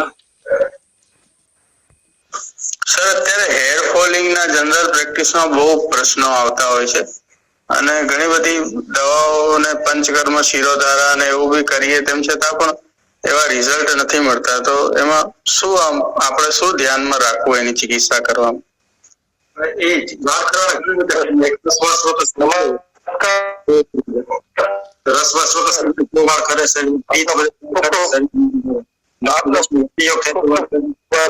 બાઈક રોડ જેવા હોર્મોન્સ નો ચાર્જ થતો હોય તો કરતા હોય તો જે ચિકિત્સાનો આધાર નિદાન અને વ્યક્તિ કોમન ના હોય, બધાના વાર કરવાનું કારણ કોમન ના ડિપેન્ડ હોય.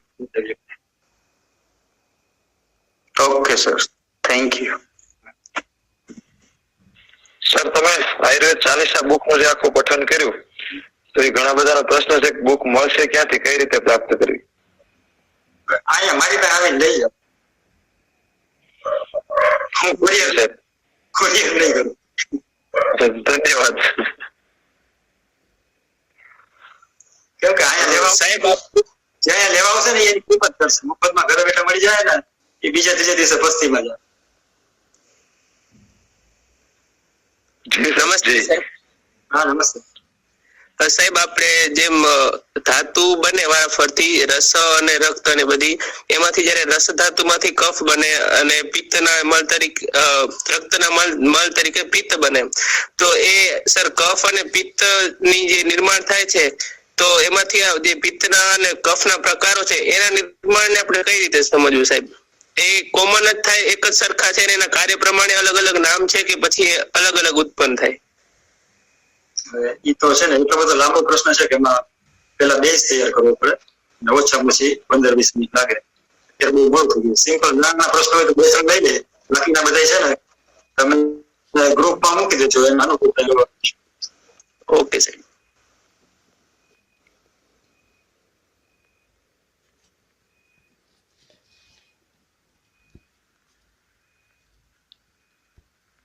સાહેબ, આ વાતપિત્ત કફ વિશે વધુ જાણવું હોય તો કયા ગ્રંથનું અધ્યયન કરવું પડશે? તમારા નોલેજ ઉપર ડિપેન્ડ છે. જો તમે કઈ જાણતા ન હોય તો પેલા તમારે અષ્ટાંગ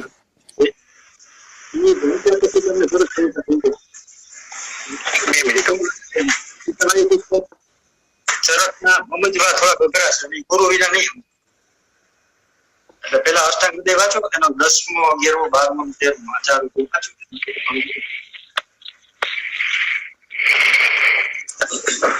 સર, પ્રમેય રોગીને ગુરુચ્યાદિક વાર ડેલી આપી શકીએ આપણે? પ્રમેય રોગી હોય એને ગુરુચ્યાદિક વાત છે સહસ્ત્ર યોગનો યોગ, એ ડેલી આપણે આપી શકીએ? હા તો 48 ml to 50 ml ક્વોન્ટિટી આપી શકીએ કે વધારે આપી શકીએ?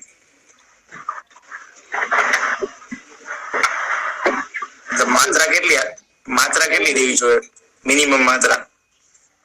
એ માત્રા છે ને રોગીના બળ ઉપર ડિપેન્ડ હોય. રોગનું બળ કેટલું છે, રોગીનું બળ કેટલું, રોગીની એજ કેટલી. Thank you sir.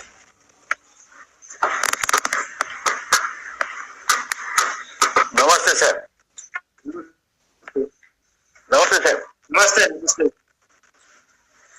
સાહેબ, ગળો અત્યારે તાજો હોય એનો રસ કાઢીને આપણે પીતા હોય તો એમાં કયા પ્રકારના રસ હોય? કયો શું કીધું? ગળો ગુરુચીનો રસ કાઢ્યો હોય, તાજી ગુરુચીનો, અને આપણે લેતા હોઈએ સવારે, તો એમાં કયા પ્રકારના રસ હોય? રસ વિધાન છે. જી, પ્રધાન તો ખરો, પણ એમાં બીજા ક્યાં રસો હોય છે? ત્રિદોષાત્મક છે એટલે વાયુપિત્ત. હાજી જી, અવાજ નથી આવતો બરાબર.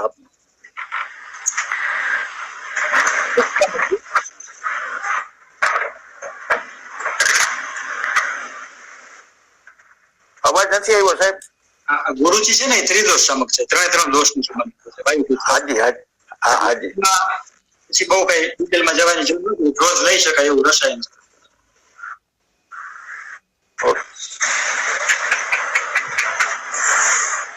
નમસ્કાર સર. હેલો. નમસ્કાર. ડોક્ટર સાહેબ, મને આ પૂછ્યું કે તમે આલોચક પિત્ત માટે તમે કીધું કે આંખની દ્રષ્ટિ એટલી વધે કે સંજય જેવી દ્રષ્ટિ આવે, તો એના ઉપર તમે કોઈ વધારે કીધું આંખની દ્રષ્ટિ વધારવા માટે? એના માટે છે ને પ્રાઇમરી તો બળ આપનાર વ્યવસ્થિત કરવું પડે, અને પિત્ત બગડ્યું હોય તો એનો ચિકિત્સા સૂત્રમાં દેશમાં કામ કરાવવું પડે, અથવા લીલી સાથે ટ્રીટમેન્ટ કરવું. સર, અવાજ કપાય છે, જરા ફરીથી બોલશો? લીલી સાથે ગાયનું ઘી હોય ને એની સાથે ગાયના ઘી સાથે ત્રિફળા ચૂર્ણ. હા, હા, ત્રિફળા એટલે ત્રણેય દોષ ત્રિદોષકના. હા, ત્રિફળા ત્રણસુષ્ય છે. અને ગાયનું હલો હલો ગાયનું ઘી ચોખ્ખું ના હોય તો ઘરનું ભેંસનું કે એવી રીતે ઘરનું ઘી હોય તો ચાલે? ના ના, ઓકે. ઓકે. હેલો સર, આપણે ત્રિફળા અને હરડે છે તો એની અગ્નિ ઉપર જે થતી રહેલી જે ઇફેક્ટ છે, માની લો કે દીપન અને પાચનમાં, તો એ બંનેની કઈ રીતના આપણે અલગ રીતે પાડી શકાય? માની લો કે હરડે છે તો એ અગ્નિ ઉપર આ રીતના અસર કરે છે, અને ત્રિફળા છે તો એ અગ્નિ ઉપર આ રીતના અસર કરે છે.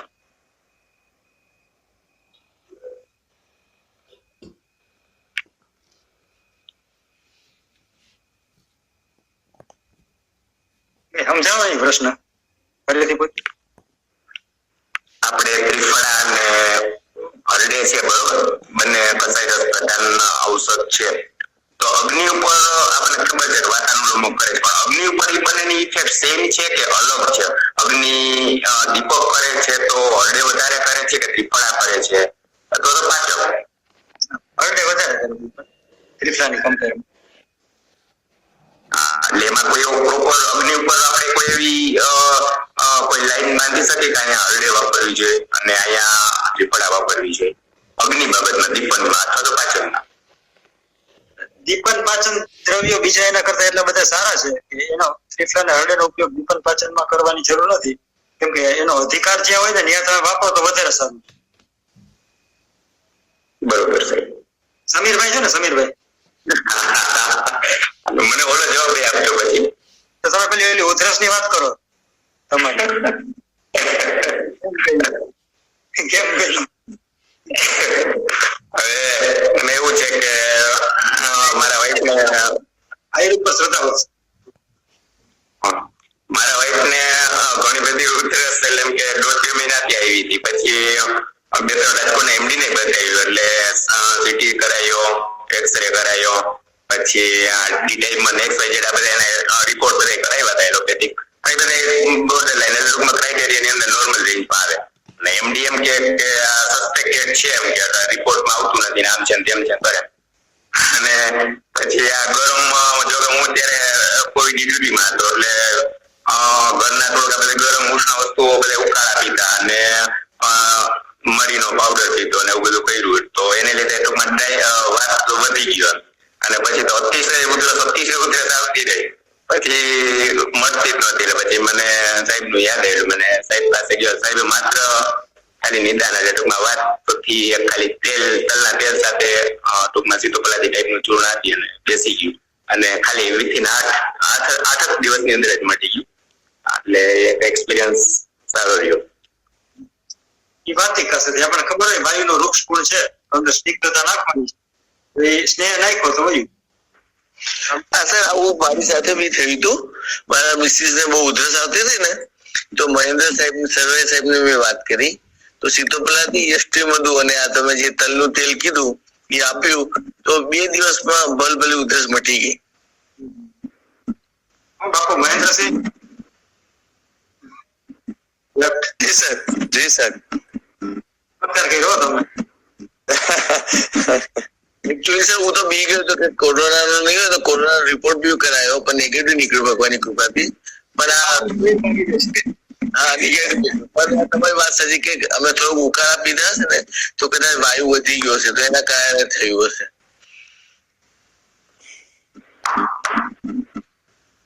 આવી રીતે સાહેબ પ્રેક્ટિસમાં બહુ બધા પેશન્ટ આવ્યા હોય ને, અહીંયા ઘણા બધા વૈદ્યો છે તો એક્સપિરિયન્સ એમને શેર કરવા માંગીશ કે પ્રશ્ન સિમ્પલ ક્વેશ્ચન પૂછવાનો કે અતિશય ઉધરસ આવે ત્યારે કફ નીકળે અથવા તો ઓછો નીકળે, અને વાતસ્કાસ તરીકે આપણે જેનું વર્ણન કરીએ, અને વાતસ્કાસ જનરલી ઘણીવાર કોડિન સિરપ આપવા છતાંય કંટ્રોલ ન થતું હોય, પણ જયારે આપણે સ્નેહનું એપ્લિકેશન કરીએ આવી રીતે તો બહુ ઝડપથી પરિણામ પ્રાપ્ત થતું. જેમ આણંદ યુનિવર્સિટીમાં ભવભૂતિ મહેતા સાહેબના પરિવારને એમના વાઇફને પ્રાપ્ત થયું, અને ઘણા બધા લોકોનો અનુભવ છે આવી રીતે. મારે એવી રીતે વેદ કૌશિકભાઈ મારું સાથે ઘણી વાર ચર્ચા થયેલી, તો એ પણ આ યોગ વાપરતા. વેદ વિરેશભાઈ કસડા સુરત, ઘણા બધા વૈદ્યો પાસે જોયું કે અને સંહિતામાં તે તલનું તેલનો ઉપયોગ છે, અને સાહેબ પાસે મેહુલ સાહેબ પાસે સાંભળેલું.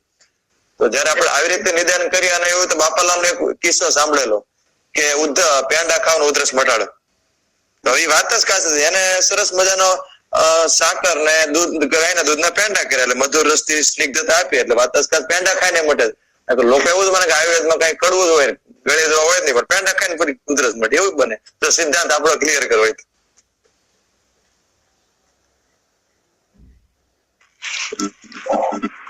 Hello hello. ના બોલો.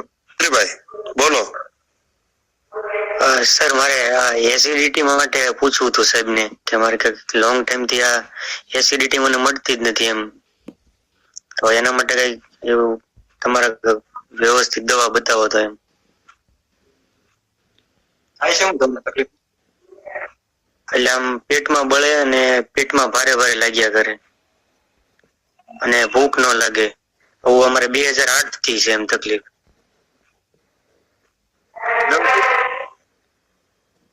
દવા કઈ કઈ ખાધી અત્યાર સુધી? અત્યાર સુધીમાં તો એટલે વારંવાર બધી અલગ અલગ ટાઈપની દવા, એલોપેથી, આયુર્વેદિક બધી ઘણી બધી લઈ લીધેલી છે એમ. હરિપત્તિકર ચૂર્ણ, શંખોટી, શંખ ભસ્મ, ગોદંતી, ગળો સત્વ, આ બધું અલગ અલગ લેતા હોય એમ ટૂંકમાં થાય એ પ્રમાણે. આહારમાં શું લ્યો છો જમવામાં? જમવામાં અત્યારે તો 2 મહિનાથી મેં ટૂંકમાં મરચા વાળું કોઈ વસ્તુ નથી લીધું, અને રોટલો રોટલી કે ભાખરી બહુ ઓછું લઉં છું, 1-2 એવું જ. અને શાક નથી લેતો કઈ અત્યારે 2 મહિનાથી. તો ખીચડી છે, દાળ ભાત છે, ખીર છે, એવું જ લઉં છું. ભૂખ નહીં લાગે? ભૂખ ઓછી લાગે, ભૂખ ઓછી લાગે, ને કાં તો નોય લાગે, ને કાં તો લાગે તો થોડીક ઓછી લાગે એમ. ને એટલે ટૂંકમાં ક્યારેક લાગે ક્યારેક ન લાગે, કઈ નક્કી નહીં એમ. તમને જે છે ને એ વિદગ્ધતા જીર્ણ છે, અમ્લપિત્ત નથી, એસિડિટી નથી, પિત્તનું અજીર્ણ છે, વિદગ્ધતા જીર્ણ. તો શેખર રસ ચૂર્ણ યુક્ત આવશે, 1-1 ગોળી છે ને સવાર સાંજ. ઘી સાકર એક સવાર એક સાંજે. ભૂખ્યા પેટે અડધું જમીન થાળીમાં રાખી દો, અડધું જમીન વચ્ચે. એટલે ભોજન મધ્યે સમાન કાલમાં હા ઘી ને સાકર સાથે. હા શુદ્ધ શેખર રસ ઘી ને ઓલા સાકર સાથે સુવર્ણયુક્ત. સુવર્ણ સાદો નો સુવર્ણ. Okay thank you.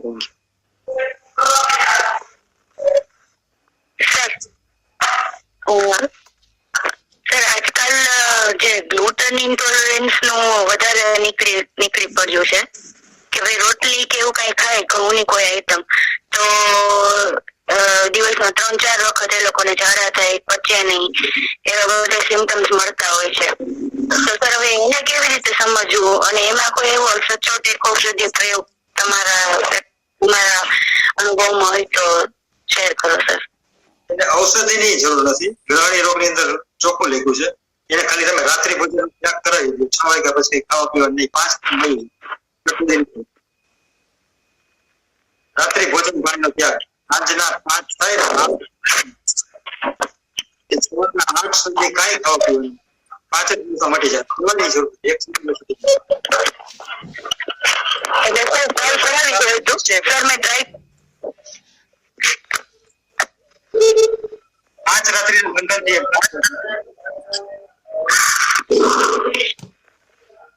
Hello sir, hello.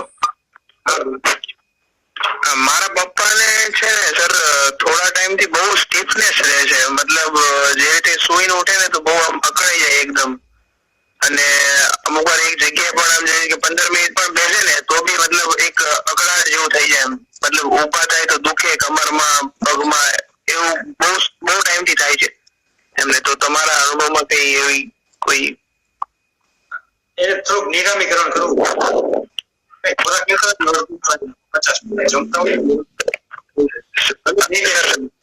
અવાજ નો આવ્યો. હેલો. અડધું જ જમવાનું 2 ટાઈમ. અડધું જમવાનું. હા, 8 રોટલીની ભૂખ હોય તો 4 ની હોય તો 2 ની હોય તો 1, 2 ટાઈમ. થોડા દિવસ 10 દિવસ 2 ટાઈમ જમ્યા પછી સારામાં સારી કંપનીની આમ પાચન વિધિ લેવી. આમ પાચન વિધિ.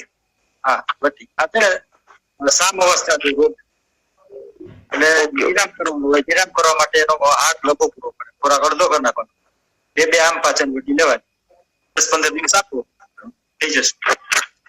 Okay, thank you sir.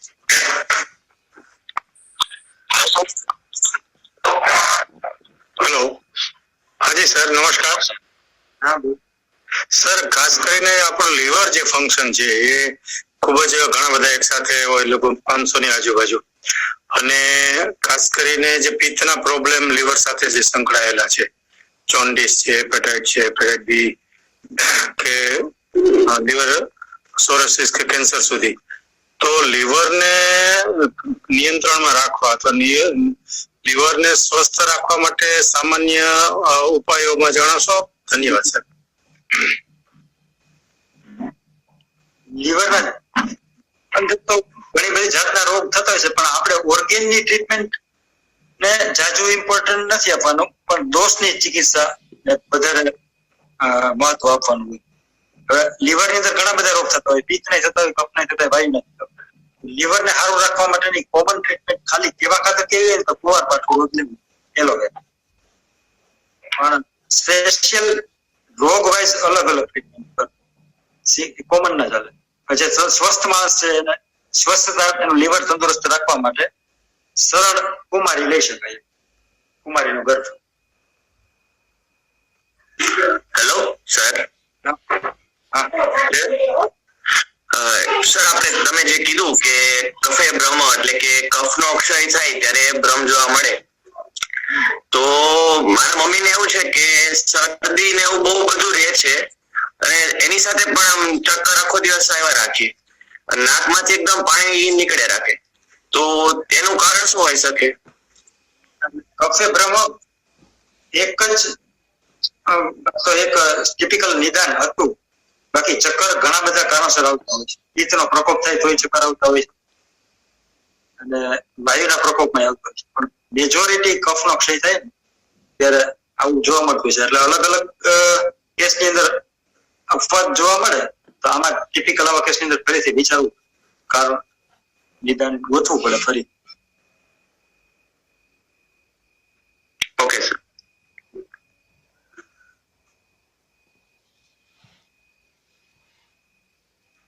Sir, મારો બાબુ છે ને 14 વર્ષનો છે, વેદાંત નામ છે, 14 યર્સનો. તો વધમાં એને છે ને છેલ્લા 1-1.5 વર્ષથી અવાજ ઝીણો હતો, હાઈ સ્પીચ કહેતા હતા. ENT સ્પેશિયાલિસ્ટને બતાવ્યું, દૂરબીન ઉતાર્યું અને કે એ તો સ્વરપેટી નોર્મલ છે. પછી બે મિત્રને મેં કન્સલ્ટ કર્યું કે કદાચ વાયુના હિસાબે એનો અવાજ ઝીણો હતો. પછી ENT ને ફરીથી બતાવ્યું, તો એને કીધું કે સ્પીચ થેરાપી કરવું પડશે, સ્પીચ થેરાપી. તો એમાં કઈ થઈ શકે છે? હા, એ મધુર રસ ને કંઠ્ય. શું સર? મધુર રસ છે ને, હા, કંઠ્ય છે, કંઠ માટે સારો. અને કડવો રસ છે ને એ કંઠ વિશુદ્ધ છે. કંઠ વિશોધન કંઠ અને ગળું બે વસ્તુ. ગળું એટલે ફેરિંગ્સ ખરાબ થઈ ગયું, અવાજ ખરાબ થઈ ગયું, larynx. એટલે આને સ્વર પેટીની અંદર કા સોજો હોય, મસો હોય, એવું કોઈ પણ અંદર હોય છે. પાંચ ઉદાનભાઈનું કામ છે. ઉદાનભાઈ બગડે હોય ને બસ થઈ જતો હોય. તો હવે મધુર રસ આપવો કે કડવો રસ આપવો, એ દર્દીને દર્શન પરીક્ષા પછી ખબર પડે. જો સ્થૂળ જાડો પેશન્ટ હોય તો કડવો રસ આપવાનો, દુબળો હોય તો મીઠો રસ આપવાનો. કઈ ઔષધિથી નીકળવું, વાચા શુદ્ધિકર પાવડર હોય, પછી અષ્ટાંગ છે, બધા યોગો અષ્ટાંગ ઘણા બધા છે. પણ એ કંઠ્ય ઔષધ આપવું, કંઠ વિશોધન આપવું, નજીકના વૈદ્ય સલાહ લઈને આપવું. સારું જરૂર છે. મેહુલભાઈ, હેલો. હા સાહેબ, ત્રિફળા જે છે એ સામાન્ય સ્વસ્થ વ્યક્તિ કોઈ પણ લઈ શકે, અને લઈ શકે તે કઈ રીતના લેવાનું હોય? લઈ જ શકે, ગમે એ માત્રામાં એને અનુકૂળ આવે એટલી માત્રામાં, અને ગમે ત્યારે લઈ શકે. રસાયણ વરાહ એવું લખ્યું છે. દરેક રસાયણ ઔષધિની અંદર વરાહ એટલે શ્રેષ્ઠમાં શ્રેષ્ઠ ઔષધ હોય ને તો એ ત્રિફળા છે. અને રસાયણ ઔષધિની માત્રા ને કાલ ને બધી રોગી એની પ્રકૃતિ પ્રમાણે ગોઠવી લેવાનું હોય. એમાં કોઈ જાતનો એમાં નિયમ નથી. ત્રિફળા ચૂર્ણ તમે લ્યો તો સારામાં સારું લેવાનું. હારામાં હારી હળદી, હારામાં આમ.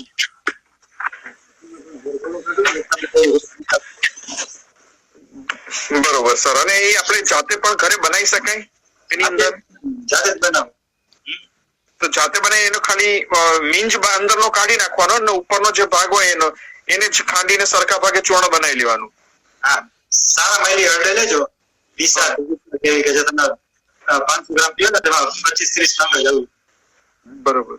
બાકી બધા હરડા હોય એટલે તમને ફાયદો થશે. પણ જે ત્રિફળા હર્ષથી વાત વિકરા 80 જાતના જે હૃદય વાયુના રોગ મટાડે ને, ખાલી એવું નહીં પણ 80 જાતના વાયુના રોગ મટાડે. અને ઘણા બધા માનસિક રોગ મટાડે. કથિયા છે, અભયા છે, ચેતકી છે, રોહિણી છે, ખૂબ ફાયદા છે એના. એ સારામાં સારી નિર્ણય લ્યો તો ફાયદા છે, બાકી થોડા ઘણા ઓછા ફાયદા થાય. બરોબર. અને એ રાત્રે કે દિવસે કોઈ પણ ટાઈમે લઈ શકાય? એટલે કઈ રોગ ન હોય ને તો ગમે ત્યારે રસાયણ તંદુરસ્તી માટે લેવું હોય તો ગમે ત્યારે આપણને અનુકૂળ. બરોબર. સાહેબ, બહુ જ સરસ લેક્ચર લાગ્યું.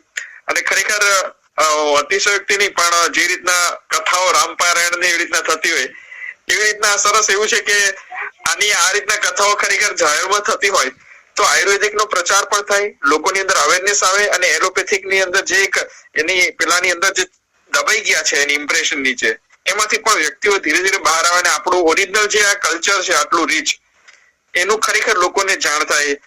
મને ખરેખર આવી ફિલિંગ આવી કે ખરેખર બહુ મજા આવી ગઈ. એક 2 દિવસની સંહિતા પરાયણ જ હતી. ખરેખર સર બહુ મજા આવી ગઈ કે એક પેલું જે આ પણ એક ધર્મ જ છે આપણો, ઋષિ મુનિએ આપેલું જ્ઞાન છે આવડું, જે પેલું ભગવદ ગીતા જેમ રામાયણ હોય એ રીતના આની પણ કથાઓ ચાલવી જોઈએ મારી દ્રષ્ટિએ. આ ચાલશે, ભવિષ્યમાં થશે. ખરેખર સર. અને આ બહુ જ ફાયદાકારક છે, એના કરતા કદાચ વધારે ફાયદાકારક આ છે. આ પણ જે છે એ ગ્રંથ જેવી રીતે રામાયણ ને મહાભારત વચ્ચે છે ને ભાગવત, રામાયણ ને ભાગવત, એવી રીતના સાત ખરેખર સર એવું બેસવી જોઈએ. બહુ જ મજા આવી ગઈ. જો પોઝિટિવ વધશે ને એટલે ઓટોમેટિક ઉર્જા જાગશે. ના બિલકુલ. તો મેન્યુફેક્ચરિંગ ડિમાન્ડ થાય. ના ખરેખર સર બહુ જ મજા આવી. ખરેખર આની કથાઓ બેસવી જોઈએ એમ. Thank you sir. હા,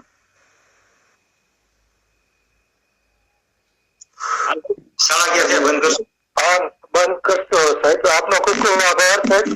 ડોક્ટર કેડી મિત્તલિયા બોલું છું. હું આજે થોડોક મારી લિંક છે ને